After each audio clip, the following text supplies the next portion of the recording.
ఈ మాట అర్థం చేసుకుంటారని చెప్తున్నా నేను. రాసుకోగలిగిన వారు రాసుకోవడానికి ప్రయత్నం. ఎస్, ఈ మాట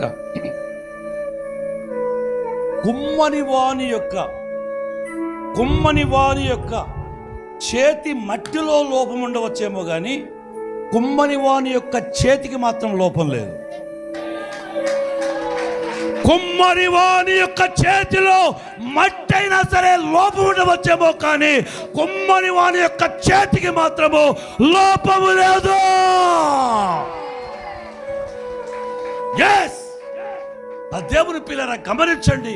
కుమ్మరి వాని యొక్క చేతిలో ఉన్న యొక్క మట్టిలో లోపం ఉండవచ్చేమో, కుమ్మరి వానిలో లోపము లేదు. కుమ్మరి వానిలో లోపము లేదు. కుమ్మరి వానిలో లోపము లేదు. ఎందుకని చెబుతున్నారు పాస్టర్ గారు? పాస్టర్ గారు ఎందుకని చెబుతున్నారు ఈ మాట అని అంటే, కుమ్మరి వానిలో ఎందుకు లోపం లేదంటే మరొక పాత్రను చేశాడు కాబట్టి. మరొక పాత్రను కుమ్మరి వానిలో కనుక లోపం ఉన్నట్లయితే ఏ పాత్ర చేయలేడు. కానీ మట్టిలో లోపం ఉండవచ్చేమో, కానీ కుమ్మరి వాని చేతిలో కానీ కుమ్మరి వానిలో లోపం లేదు. ఈరోజు నా దేవుని పిల్లరా, ఆ దేవాతి దేవుడు మరల నిన్ను కట్టబోతున్నాడు.